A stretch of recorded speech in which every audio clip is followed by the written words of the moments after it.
Hvor mange her sejler?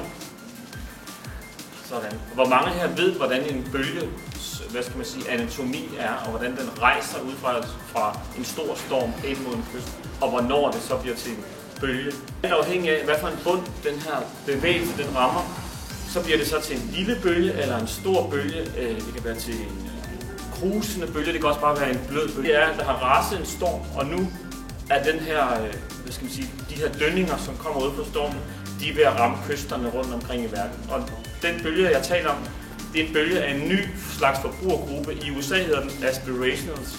Det er en bevidst forbruger, og så er der nogen, der tænker, skal vi nu til at høre om den politiske forbruger igen? Nej, for de er slet ikke spor politiske.